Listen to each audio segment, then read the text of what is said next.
อะไรตาตัวเนี่ยของอะไรล่ะทำแล้วหลังเป็นแล้วพูดแล้วมันจะมีแล้วหรอมาไปสิพี่น้องดูว่าซ้ำนั่นกา6 นาทีครึ่งซ้ำนั่นกาเกือบกินอาหาร400กินกะเพราจะกินอะไรนะกินเป็นกินตั้งแต่มือที่จะฆ่าอัน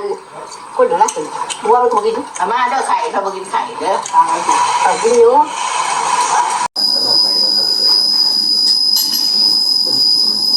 แม่ข้าวเจ้าไงครับมาเงินกูได้ดูดีไว้นะผู้คนซื้อไว้แล้วสิไว้คนเบิ่งผู้สมัครท่านเนี่ยครับไว้แล้วคนรับซื้อมากแรกคือกูชื่อเองเลยเรื่องเขียนผักเขาให้50,000ใจเมืองขนาดได้ราคาราคานี่ใส่ของเก่านี่ใส่เอามาของเก่าของแก่แล้วบอกให้เอามาแล้วรับซื้อเบิดแต่ว่าเบิ่งว่าสิได้ราคาเท่าไหร่เขาบ่เบิ่งว่าของแท้ของปลอมคนเบิ่งกันเท่าไหร่แม่นั้นก็แล้วแต่ของเก่าของแก่เอามาเลยนี่ใส่จักรจันทร์เอามาแก้วที่หลวงคอยพฤษีนั่งอยู่น้ำข่อยไปหาไม้เขาจะซื้ออันนี้ยังมองตลกคุยจะมีเลยนี่ใส่จักรจันทร์เอามาแก้วที่หลวงคอยพฤษีนั่งอยู่น้ำข่อยไปหาไม้เขาจะซื้ออันนี้ยังมองตลกคุยจะมีแบบเป็นพระราชิกเลยใช่ไหมมันว่าเป็นทำเลยเป็นค่อยเลยเป็นค่อยเพราะว่าเนี่ยการเขาคือกินคือว่ากินเองเป็นหันเป็นยังเนี่ยเขาเดี๋ยวคนสอบเนาะจะก็ไปเฮาเนาะอยู่ทางไทยมันดีมีคนรับซื้อเนี่ยสอบได้ราคาขายเนาะว่าแม่เพราะว่าเขาเบิ่งผ่าเป็นได้แท้ได้ก่อนแต่คนที่มีกระจกน้อยๆหรอกเป็นเวียนน้อยๆซองซะก่อนน้องคิดว่าโมลี่เขาเป็นเด็กไปซองเขาพักกันเล่นด้านโถจากคนมีตลาดนอกหลักของเขาอย่างเจ้าเจ้าจริงเหรอเขาแค่เขาไม่รักเขาตั้งกันละเขาเป็นกายได้น้ำมันสื่อมาเขาเสนอเผ็ดลูกสุนัขกินกระเทียมลงก่อนเล่น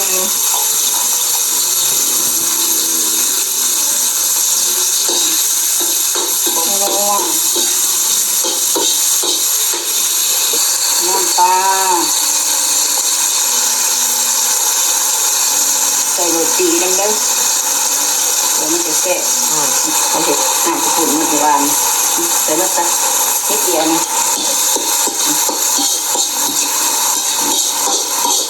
นี่คือแค่นี้ตัวแรกเป็นน้อยประมาณกันใส่อันนั้นเด้อน้ำมันหอยเด้อเวลาพักหนังเนื้อลง